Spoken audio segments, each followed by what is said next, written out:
finally got my Razr 60 Ultra. So let's get into it. Let's unbox this thing and I'll give you my first impressions.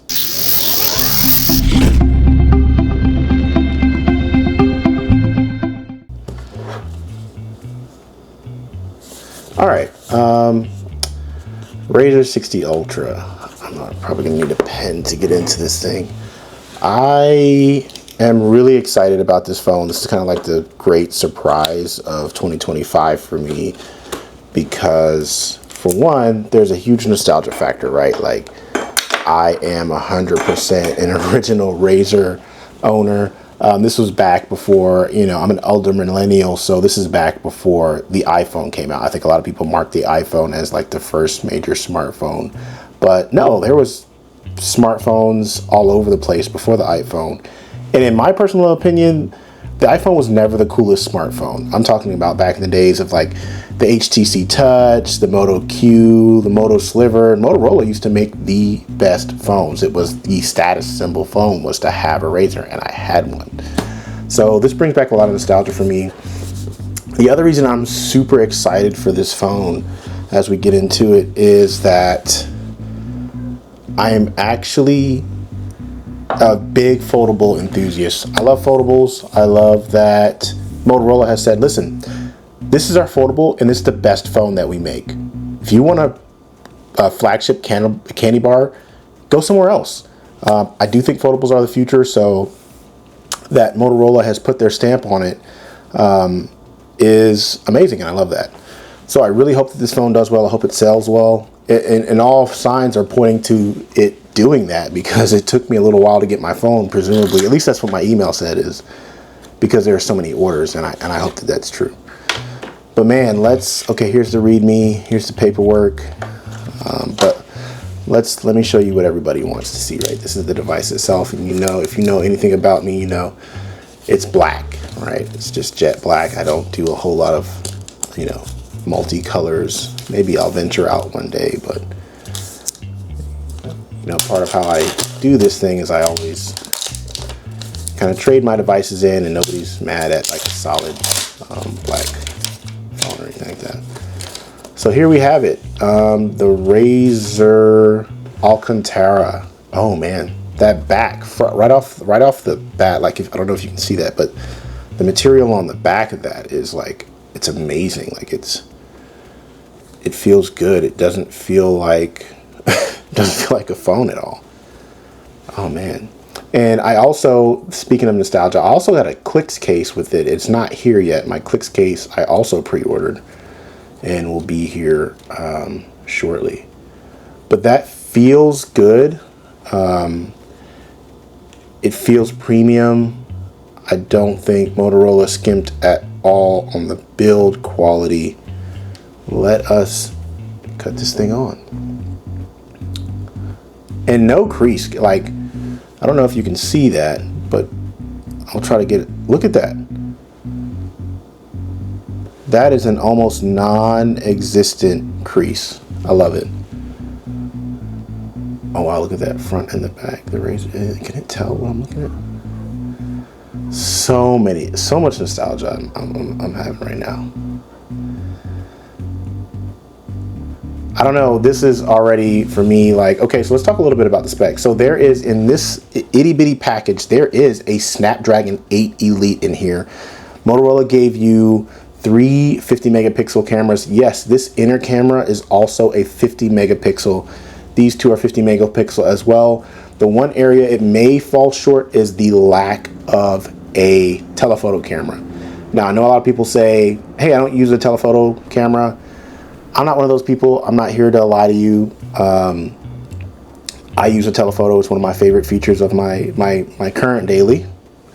We won't talk about it right here, but so far so good, man. The pixel density on this screen is amazing. And another thing that they did that screams this is a flagship is the battery side. This is a 4750 milliamp hour battery, and the charging is fast on this as well.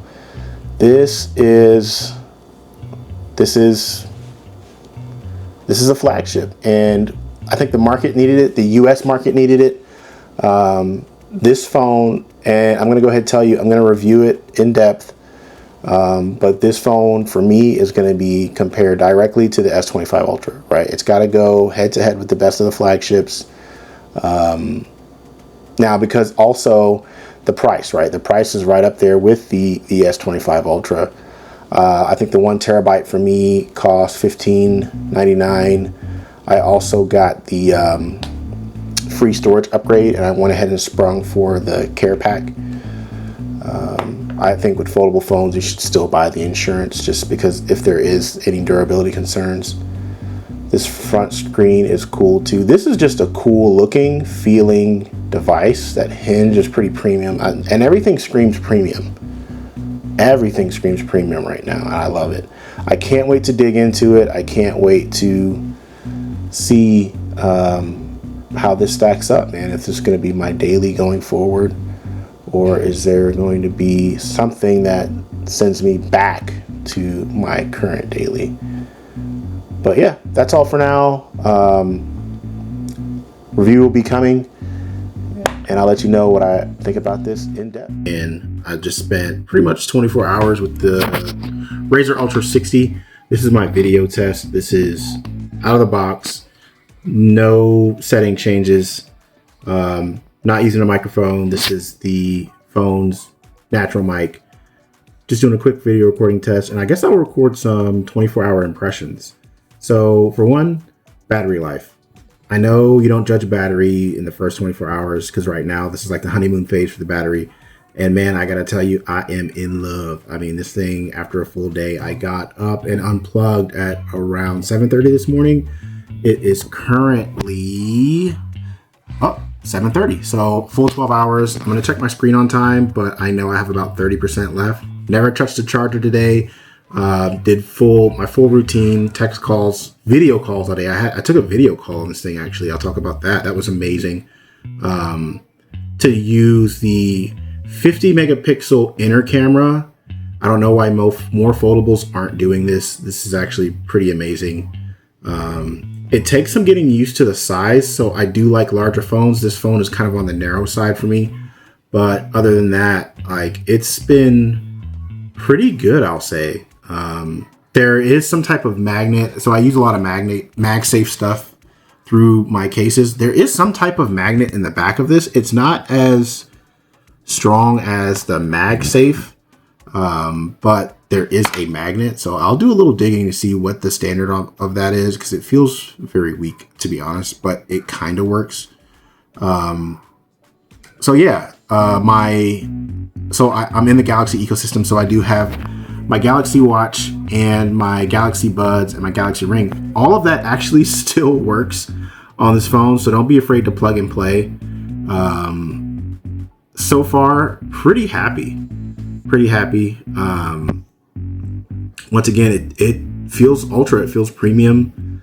It's not slowing down. There were some like animation hiccups, and so I think you do feel a little bit of performance, but I can't tell if it's just because this phone's not adjusted to me yet or what.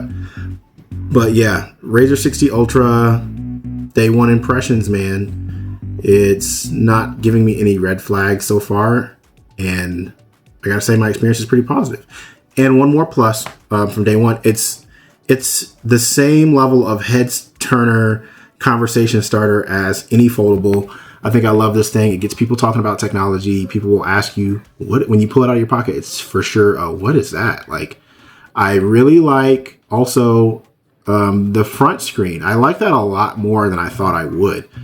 There's just something cool. There's a lot of functionality, and I'll do a full breakdown in my review about all of the little functionality that the front screen brings you, as well as the front screen and having the main cameras on the front screen. It's actually brings a lot of functionality. So more details on that with my full review, but so far, yeah, honeymoon phase, I'm loving it. But we'll get to the rest of that later.